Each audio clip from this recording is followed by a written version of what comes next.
মাঠে নেমেই চমক। লিওনেল মেসির অপ্রত্যাশিত এক ভুলে খেলার শুরুতেই গোল হজম করে ইন্টার মায়ামি। মন্ট্রিয়ালের বিপক্ষে বল পাস দিতে গিয়ে বিপক্ষ খেলোয়াড়ের পায়ে দিয়ে বসেন মেসি, আর সেখান থেকেই ম্যাচের প্রথম গোলটি করে বসে মন্ট্রিয়াল। কিন্তু বিশ্বসেরা ফুটবলারের জবাব আসে দ্রুত। নিজের ভুল কাটিয়ে মাত্র কয়েক মিনিটের ব্যবধানে দুটি দারুণ গোল করে ম্যাচে ফিরে আসেন মেসি। শেষ পর্যন্ত 4 জানুয়ারি গোলের বড় জয় পায় ইন্টার মায়ামি। এই জয়ের মাধ্যমে মোসে আবারও দারুণভাবে ফিরল দলটি। ইন্টার মায়ামি বর্তমানে ইস্টার্ন কনফারেন্সের 6ষ্ঠ স্থানে। তারা এখন পর্যন্ত শীর্ষে থাকা সিনসিনাতির থেকে 10 পয়েন্ট পিছিয়ে।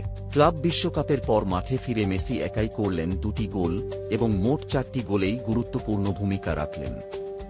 মায়ামি সম্প্রতি ক্লাব বিশ্বকাপে অংশ নেওয়ার কারণে মোসের বেশ কিছু ম্যাচ খেলতে পারেনি। এখন তাদের হাতে রয়েছে বাড়তি 4টি ম্যাচ, যা পয়েন্ট টেবিলে উপরের দিকে উঠার দারুণ সুযোগ এনে দিয়েছে।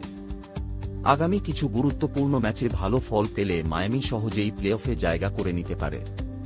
আর মেসির আজকের মতো পারফরম্যান্স যদি অব্যাহত থাকে তাহলে ইন্টার মায়ামিকে আটকানো কঠিন হবে। দিনের শুরুতে ভুল করলেও ম্যাচের নায়ক হয়ে মাঠ ছাড়েন মেসি। এটাই তার বড়ত্ব, ভুল করে শেখা এবং সেটা পুষিয়ে দেওয়া। সামনের দিনগুলোতে ইন্টার মায়ামি কি পারবে নিজেদের সেরা রূপে ফিরতে? সব চোখ এখন সেই দিকেই। এরকম আরও আপডেট পেতে আমাদের চ্যানেলটি সাবস্ক্রাইব করুন।